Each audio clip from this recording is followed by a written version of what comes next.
जय हिंद साथियों, स्वागत है आप सभी का एक बार फिर से आपके अपने चैनल कॉम्पिटिटिव एग्जाम्स अड्डा में। साथियों, आज बात करेंगे वीकेएस यूनिवर्सिटी आरा की, जिसने अभी रिसेंटली परसों ही कुछ जो गेस्ट और पार्ट टाइम टीचर्स की वैकेंसीज़ को नोटिफाई किया है।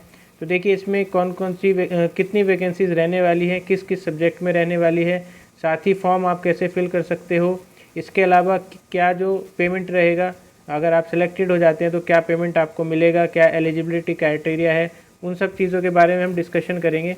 तो देखिए, जो भी मास्टर्स कर चुके हैं और नेट क्वालिफाइड हैं उनके लिए एक अच्छी अपॉर्चुनिटी है। वो ऐसे ट्रांजिशन पीरियड में है कि या तो पीएचडी कर रहे हैं या मान लीजिए अभी फ़िलहाल के लिए उनको कोई परमानेंट जॉब नहीं मिल रही है, तो ऐसी स्थिति में वो इन पोस्ट को कंसिडर कर सकते हैं। तो देखिए, वीकेएस मतलब वीर कुंवर सिंह यूनिवर्सिटी इसका पूरा नाम है। आइए देख लेते हैं क्या क्या इंपॉर्टेंट चीज़ें हैं। तो सबसे पहले है कि अगर आपको इसका नोटिफिकेशन पूरा का पूरा जो जैसे कि मैं अभी आपके सामने खुला हुआ है वो डाउनलोड करना है, तो आप इस वेबसाइट से कर सकते हैं www.vksu.ac.in से। और 30 सितंबर को इन्होंने नोटिफाई किया है। और देखिए, कल इन्होंने जो है एक परफॉर्मा भी निकाल दिया है जिसके बेसिस पे आप एप्लीकेशन को भरेंगे। ये एप्लीकेशन में एक नई चीज़ ये है कि ये ऑफलाइन एप्लीकेशन फॉर्म रहेगा। ये जो एप्लीकेशन फॉर्म रहेगा ये आपको ऑफलाइन भरना है और इसकी जो लास्ट डेट रहेगी वो 15/10 रहेगी। 15 अक्टूबर तक आपको इसको भेजना है। किसके साथ में? With required self attested photocopies. तो सेल्फ अटेस्टेड फ़ोटोकॉपीज़ होनी चाहिए of all document certificates in the office of registrar.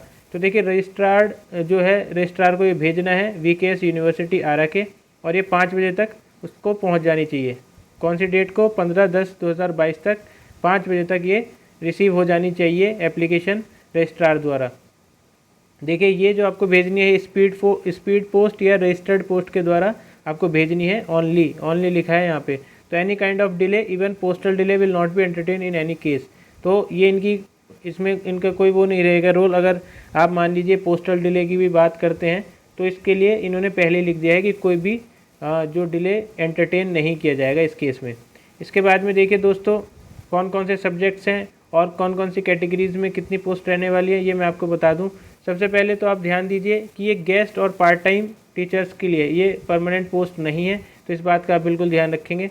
और कुछ टाइम पीरियड के लिए आपको ये पोस्ट ऑफ़र की जाएंगी। तो देखिए, जैसे कि बांग्ला है, बांग्ला में एक पोस्ट है, तो बांग्ला में एक पोस्ट है, वो भी जनरल में है। बॉटनी में 13 पोस्ट हैं और इसमें एससी में 6 पोस्ट हैं, एसटी में 1 पोस्ट है। ईवीएस में जो इकोनॉमिक बैकवर्ड सेक्शन है, कैटेगरी है, उसमें 4 पोस्ट हैं। तो देखिए, कैटेगरी वाइज आप लोग देख लेंगे आराम से वीडियो को पॉज करके। जो टोटल वैकेंसीज़ है वो मैं आपको बता देता हूँ। तो देखिए, बांग्ला में जो है वो 1 वैकेंसी है, बॉटनी में 13 वैकेंसी है, केमिस्ट्री में बहुत अच्छी वैकेंसीज़ हैं 31 वैकेंसी, कॉमर्स में जो है 3 वैकेंसी है, और इकोनॉमिक्स में 10 वैकेंसी है, इंग्लिश में 23 काफ़ी अच्छी वैकेंसीज़ हैं इसमें भी, जोग्राफी में 18 है, हिंदी में जो है 29 पोस्ट हैं, और हिस्ट्री में 35, होम साइंस में 5, मैथ्स में 18, म्यूज़िक में 2, फिलॉसफी में 13 सीट्स हैं, फिज़िक्स में 24, पॉलिटिकल साइंस में 33, और देखिए साइकोलॉजी में जो है 45 हैं, संस्कृत में 6 हैं, सोशोलॉजी में 9 हैं, उर्दू में 6 हैं, जूलॉजी में 14 है। तो देखिए, कुल मिला के काफ़ी एक बड़ा नंबर है, 338 पोस्ट हैं। टोटल पोस्ट जो है 338 पोस्ट, कम नहीं होती हैं। बस एक चीज़ यही है कि ये गेस्ट फैकल्टी पे है, लेकिन आप एटलीस्ट गेस्ट फैकल्टी पे पहले अपने आप को जो है करिए, उसके बाद में काफ़ी हद तक आपके चांसेस हो जाते हैं कि आपको परमानेंट भी किया जाता है।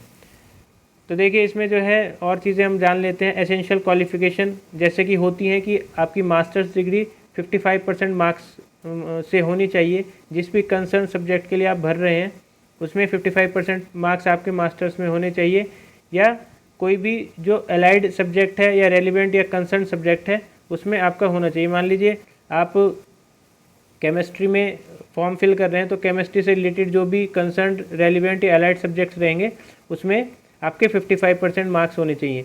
इसमें देखिए, एक जो एक्सेप्शन है वो ये रहता है कि 5% मार्क्स जो रहेंगे उनका रिलैक्सेशन रहेगा। SC ST BC1 और BC2 ये जो है कैटेगरीज़ हैं।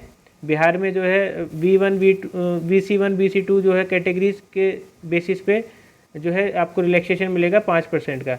इसके बाद में अगर आप फिजिकली चैलेंज पर्सन है from any part of country तो उसको भी 5% का रिलैक्सेशन दिया जाएगा। और देखिए both benefit shall not be admissible to same candidate. तो दोनों जो है मान लीजिए कैटेगरी का या तो कैटेगरी का बेनिफिट ले सकता है या फिजिकल हैंडीकैप्ड का बेनिफिट ले सकता है। इसके बाद में जो है 5% का रिलैक्सेशन उनको भी मिलेगा जो पीएचडी होल्डर्स हैं जिन्होंने अपनी मास्टर्स डिग्री 19 सितंबर 1991 से पहले की हुई है। तो देखिए अगर कोई ऐसा कैंडिडेट है जिसने 19 सितंबर 1991 से पहले अपनी मास्टर्स डिग्री की है तो ही और she will also get 5% relaxation. इसके बाद में देखिए दूसरी क्राइटेरिया जो आप असिस्टेंट प्रोफेसर के लिए होता है तो यहाँ पे भी अप्लाई होगा। नेट जो है एग्ज़ाम आपका क्वालिफाई होना चाहिए। तो देखिए नेशनल एलिजिबिलिटी टेस्ट जो है कंडक्टेड बाय यूजीसी और सीएसआईआर। तो देखिए सीएसआईआर या यूजीसी द्वारा नेट कंडक्ट जो कराया जाता है आपके सब्जेक्ट में वो भी फुलफिल होना चाहिए, या इसी तरीके का कोई सिमिलर टेस्ट जो accredited by the UGC like slate हो या सेट हो। देखिए जो स्टेट लेवल के एग्ज़ाम्स होते हैं ना, स्टेट एलिजिबिलिटी टेस्ट, वो भी अगर आपका क्लियर है तो आप तब भी फॉर्म फिल कर सकते हैं। और देखिए इसमें एक चीज़ और क्या है, who are or have been awarded PhD degree in accordance with the UGC guidelines basically. तो यूजीसी के जो रेगुलेशंस हैं 2009 के और 2016 के, तो उसमें जो है उनको एग्जेम्प्ट किया जाएगा। उनको देखिए ये काफ़ी एक इम्पॉर्टेंट चीज़ है कि and there amendments from time to time as case may be exempted from NET SLET और सेट। तो देखिए इस तरीके का अगर पीएचडी वाला केस है तो नेट स्लेट और सेट जो है एग्जेम्प्टेड किया जाएगा।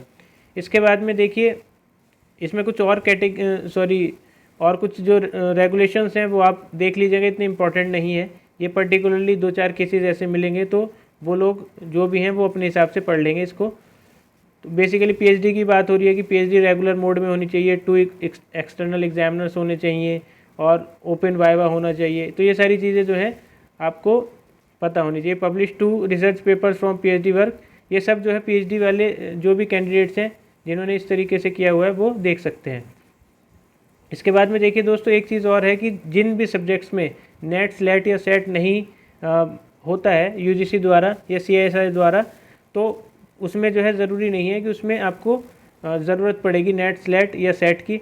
ऐसे मास्टर्स प्रोग्राम में अगर नेट स्लेट या सेट नहीं होता है तो आप सीधा भी फॉर्म फिल कर सकते हैं। इसके बाद में एक चीज़ और है कि पीएचडी अगर आपने ऑब्टेन की है किसी फॉरेन यूनिवर्सिटी से तो आपकी यूनिवर्सिटी अंडर 500 आनी चाहिए। टॉप जो 500 यूनिवर्सिटीज़ है उसमें आना चाहिए आपकी यूनिवर्सिटी की रैंकिंग। और देखिए ये जो रैंकिंग रहेगी ये कौन कौन सी मानेगा, जो बेसिकली जो कॉलेज है वो कौन कौन सी रैंकिंग्स को मानेगा, वो है क्यूएस रैंकिंग, क्वैकरली साइमंड्स जो लिस्ट निकलती है, टाइम्स हायर एजुकेशन टीएचई या academic ranking of world universities या संघाई जायो टोंग यूनिवर्सिटी, इनके द्वारा। इसमें देखिए एक चीज़ और ऐड है यूएस न्यूज़ वर्ल्ड रैंकिंग। तो देखिए ये अमूमन दिखती नहीं है लिस्ट और जो पोस्ट निकाली जाती हैं, लेकिन इसमें है यूएस न्यूज़ वर्ल्ड रैंकिंग जो है ये भी, इसमें भी अगर आपकी यूनिवर्सिटी में 500 रैंकिंग के अंदर है, आपने पीएचडी की है तो आप भी फॉर्म फिल कर सकते हैं। टर्म्स एंड कंडीशंस में ऐसा कोई ज़्यादा इंपॉर्टेंट है नहीं है। इसके बाद में मैं आपको बता देता हूँ कि और क्या क्या चीज़ें रहेंगी, कितनी आपको सैलरी मिलने वाली है। तो देखिए ये सैलरी वाला पार्ट ये है कि honorarium will be consolidated in nature at the rate of 1500 पर क्लास। तो आपको जो है 1500 रुपीज़, अभी देखिए यूजीसी के जो न्यू गाइडलाइंस है वो इन्होंने इसमें अपने नोटिफिकेशन में दे दिए हैं। तो 1500 रुपये आपको दिए जाएंगे पर लेक्चर के, और 50,000 मैक्सिमम आपके बन सकते हैं। ये रूल जो लागू होगा वो बिहार गवर्नमेंट एजुकेशन डिपार्टमेंट संकल्प वाला जो ये ये जो इन्होंने नोटिफाई किया होगा 13/4/2021 को, उसी के अकॉर्डिंग है ये। और देखिए ये एक अच्छा मैं कहूँगा कि पार्ट टाइम आपके लिए एक अच्छी जॉब हो सकती है, आपको काफ़ी एक्सपीरियंस मिलेगा, तो आप बिल्कुल कंसिडर करें। इसके बाद में दोस्तों देखिए और एक चीज़ इसमें क्या इंपॉर्टेंट रहती है वो है कि आपकी फ़ीस कितनी लगने वाली है। तो जो भी जनरल कैटेगरी के कैंडिडेट्स हैं उनकी 1000 रुपये आपको जो है डिमांड ड्राफ्ट भेजना है अपनी एप्लीकेशन के साथ। Eligible candidates are requested to submit demand draft of 1000 1000 जो है जनरल कैटेगरी के लिए है, 750 रुपये जो है ईबीसी, BC1, BC2 इन सब के लिए 750 रुपये है, और 350 रुपये है SC/ST कैंडिडेट के लिए। ये देखिए आपको जो DD बनवाना है ये किसके फेवर में बनवाना है, फेवर ऑफ रजिस्ट्रार VKSU आरा। और देखिए लास्ट डेट जो है सबमिशन की वो 15/10/2022, आपको पता ही है। फीस जो है वो फिर से नहीं रिफ़ंड नहीं होगी। इस एप्लीकेशन को भेजने के लिए ये सबसे इम्पॉर्टेंट चीज़ है कि आपका जो एड्रेस है वो इस तरीके से रहेगा, रजिस्ट्रार VKS यूनिवर्सिटी आरा 802301। ये जो है स्पीड पोस्ट या रजिस्टर्ड पोस्ट के द्वारा आपको 15/10/2022 तक 5 बजे तक भेजना है। और इसके बाद में आपको क्या लिखना है, candidate must mention advertisement number ज़रूर लिखना है, जो कि एडवर्टीजमेंट नंबर सबसे पहले दिया गया था अभी। उसके साथ में candidates are request to attach self attested envelope, size जो है 16:10 का एनवलप होना चाहिए, और hard copy of application form, stamp of 40 rupees must be affix on the envelope. तो देखिए स्टैम्प लगानी है आपको, 40 रुपये की स्टैम्प भी लगानी है उसमें, और आपको स्पीड पोस्ट या रजिस्टर्ड पोस्ट के द्वारा। सिलेक्शन प्रोसीजर जो रहेगा वो क्या रहेगा, ये देखिए जो ऑनरेबल चांसलर के द्वारा distribution of marks for academic career will be same as provide in the statute approved by honourable chancellor communicated way. तो इस तरीके से जो भी रूल्स बने हैं वो उनको फॉलो किया जाएगा। और इंस्ट्रक्शंस और क्या रहेंगे, मैं और चीज़ आपको बता देता हूँ कि TADA वगैरह जो है नहीं मिलेगा अगर आप इंटरव्यू के लिए आपको बुलाया जाता है तो। इसके बाद में देखिए और कोई ज़्यादा इंपॉर्टेंट चीज़ नहीं है इसमें। Those applicants candidates of English subject who have already paid the requested fees by demand draft of 1000 against the advertisement ये need not to pay this. तो देखिए जिन्होंने ये पहले कोई नोटिफिकेशन निकाला होगा इन्होंने BKSU 1/19 के टाइम पे, तो उनको जो है 1000 रुपये फ़ीस नहीं भरनी है। तो देखिए दोस्तों एक अच्छी अपॉर्चुनिटी है। मैंने सैलरी आपको बताई दी है, सैलरी आपको क्या मिलने वाली है। सेकेंडली आपको मैंने बता दिया है कि जो फॉर्म है किस तरीके से भरना है। एक चीज़ मैं और आपको बता देता हूँ कि आप एक परफॉर्मा इन्होंने अपलोड किया है अपनी वेबसाइट पे।